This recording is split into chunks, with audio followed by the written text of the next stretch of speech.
એક વખત ગરુડજીએ શ્રી કૃષ્ણ ભગવાનને કીધું કે પ્રભુ, હું આમ તો ભાગ્યશાળી કેવું કે હું તમારું વાહન છું, પણ આમ જો જોવા જઈએ ને તો હું દુનિયાનું સૌથી વધારે ઝડપે ઉડવા વાળું પક્ષી છું.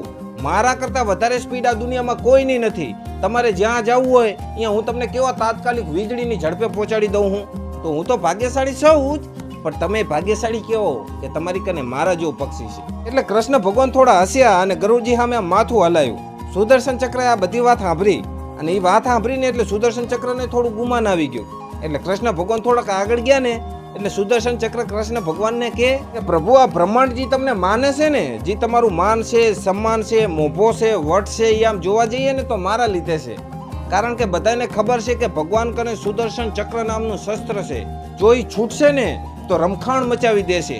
એટલે આ બધા દાનવો રાક્ષસો ને બધા તમારાથી બિયાય છે, નકર ઈ તો તમને ગણે નહીં, તમારા માથે ચડી જાય. એટલે હું તો ભાગ્યશાળી છું જ, પણ આમ જોવા જઈએ તો તમે ભાગ્યશાળી કેવો કે સુદર્શન ચક્ર જેવું તમારી કને શસ્ત્ર છે. એટલે કૃષ્ણ ભગવાન થોડા હસ્યા અને સુદર્શન ચક્ર સામે માથું હલાવ્યું.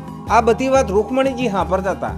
એટલે કૃષ્ણ ભગવાન રૂકમણીજી કને ગયા ને એટલે રૂકમણીજીએ કીધું કે પ્રભુ, આ સંસારની અંદર જો તમે રૂડા લાગો છો ને તો મારા લીધે લાગો છો. તમે તો થોડા શ્યામ છો, પણ આ વિશ્વની સૌથી સુંદર નારી હું છું. એટલે આપણે બે ભેગા ઉભા હોઈએ ને તો તમારા શ્યામ વરણ ઉપર કોઈની નજર જાતી નથી. મારા લીધે તમારું તેજ વધી જાય છે. એટલે કૃષ્ણ ભગવાન થોડા હસ્યા અને રૂકમણીજી સામે માથું હલાવ્યું. અને કૃષ્ણ ભગવાને હસતા હસતા મનોમન વિચાર્યું કે આ ત્રણેયને અભિમાન બહુ આવી ગયું છે.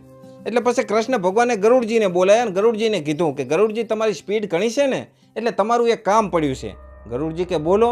તમારે કે હિમાલય ઉપર જવાનું છે. હિમાલય ઉપર એક વાનર રામ નામના જાપ કરતો હશે, એને જઈને તમે કહેજો કે પ્રભુ અત્યારે દ્વારકામાં છે ને એ તમને યાદ કરે છે ને આપણે એમના કને તાત્કાલિક જવાનું છે, હાલો મારા ભેગા. પણ જોજો પાછા વાનર આટલું સાંભળીને કૂદોકૂદ કરીને ક્યાંય નીકળી ના જાય. તો સ્પીડ તમારી ઘણી છે ને એટલે આ કામ તમને સોંપવામાં આવે છે, એ વાનરને ભેગો લઈને જાવજો.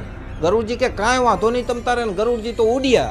અને પછી કૃષ્ણ ભગવાને સુદર્શન ચક્રને કીધું કે સુદર્શનજી, તમે દરવાજા ઉપર જઈને ઊભા રહી જાઓ, કોઈ અંદર ના આવવું પડે. ભલે તમ તારે યુદ્ધ કરવું પડે ને તો યુદ્ધ કરી નાખજો.